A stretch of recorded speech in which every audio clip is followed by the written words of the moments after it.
Hey friends, I'm Joe Barlow, and welcome to the JBM Daily Show. Today we are talking about living on purpose. Specifically, we want to talk about the importance of goal setting.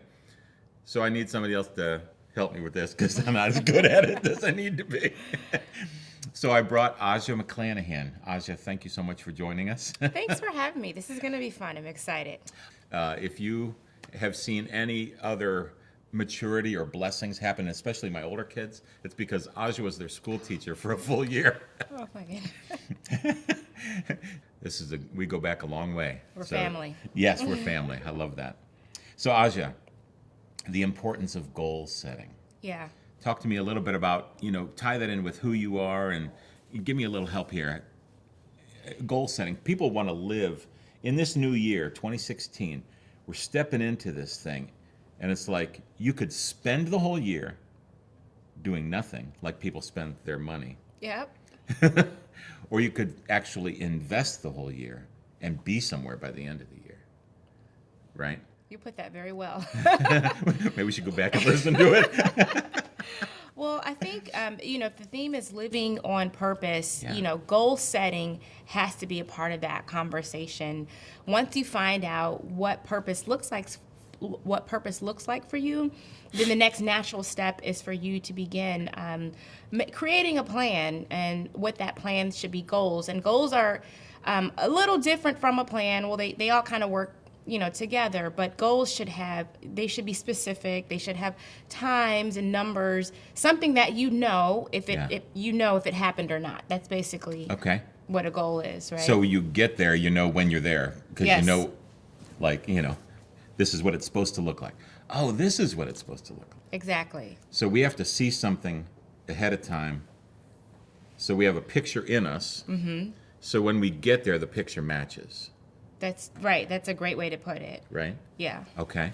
So tell me more about how this has worked in your life. Yeah. So I think for me, goal setting was a very mysterious kind of thing. And I kind of guessed at it for a long time. It was really, a big shot in the dark. In school, you would have goals to get a certain grade or graduate by a certain date. And I think down through the years, I don't want to say I've gotten it down to a science, but just, reading different things, experimenting to see what works in terms of goal setting and what doesn't. I think there are, some certain guidelines to let you know if you're on the right track. So, for example, one thing that I noticed when people set goals, maybe sometimes the goals are a little bit too lofty based on their experience. Yeah. So I've done that. I've done that. I've done that before too. I mean, how many of us have said, in 30 days, I'm going to be a millionaire, which is totally possible. But I think we have to also be realistic, because if in 30 days we've never made $100, Yeah. do Better we start somewhere? Do we have the confidence? Do we have the skill set? Do we have the resources available to us to make $1 million manifestation available to us at the end of 30 days? And I would say I'm still not there. I'm not terribly far away, but I don't think that I would make a goal like that again, and unless I could see kind of some of the pieces coming together. Okay. So you have to have a good balance of faith, and I don't want to say reality, because faith is not so much reality, but maybe confidence in your faith. Okay. And what your faith can do. I think we need to. I think if we talk about reality for a second, realize that reality is the thing that's changeable. Okay, that's a good way to put it. And our faith, and in our mind, we say, wait a second, what my goal out there, that's not changeable. Yeah. My job is to make reality line up with that. Yeah. Is that what we want to do?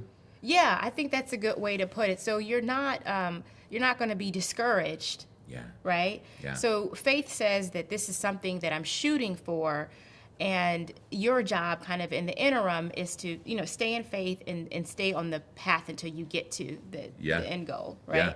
I'll tell you, seeing things, having a goal, there's so much we could talk about with this. Having a goal out there, just for me, it says, you have the permission to say no to going this direction. Oh, yeah. You have permission to say no to going this direction. Yeah, it keeps you focused. And you have permission to say yes to anything that's getting you to the goal. I love that. And I'll just give an example that recently happened. We were talking a little bit before Yeah, right. Go the ahead. taping. And so for maybe the last, 5 years, I've been saying, you know what, I want to be one of those people that retire early. I want myself and my husband to be retired. And retirement doesn't mean, sitting on the couch eating bonbons all day. Yeah, it's just the freedom to pursue what we want to do. And so for some reason, I would just say that and I would tell people like, yeah, we're going to retire early. And I never really had a plan or a goal behind it. And it wasn't until maybe the last couple of months that I sat down and just became aware of what it would take to actually retire. That means that you need to have a certain amount of income, right? Yes, right. Every month. You need to make sure that your health care is covered. So there are just some things that go into retirement that that's why you have retirement planning. And I thought for some reason, because it would happen, early for us. We didn't have to pay, that's when we're 65. People usually. Right. So I sat down and said, well, let me just look and see what does our retirement number look like, even if it's going to be at 40 when we retire at 40. And then how short are we to get to that number? And it turned out we were terribly short to get to that number, but that didn't cut us off, right? So then I said, well, what would it take to make up? So there was a kind of a method, a process to get to a crazy dream can be kind of wrangled in, right? Yeah. So that's what I was doing, walking through the process of wrangling in the dream. So then I got to this number, okay, this is the number we're short. And this is actually, if we want to retire in 4 years or 5 years or whatever it is, this is what we would have to save up every month. So now the goal is getting more specific, right? Yeah. There's more specificity. So it's kind of like you get, it's the difference between shots in the dark, right? And then having a bullseye. Oh, good. So now we get down to this monthly number. Yeah. We have a monthly number that we need to make up the deficit to get to our end goal. And it's still a stupid number. Yeah. Still way too much. But consequently, I mean, it was something crazy like, I don't know, like $13,000 or $15,000 a month we would need to save.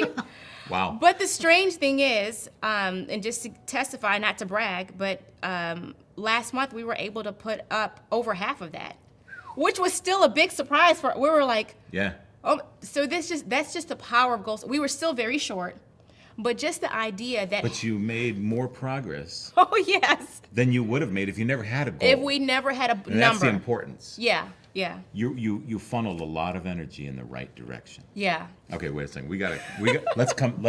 Tomorrow let's talk more about this. Okay. This is really good.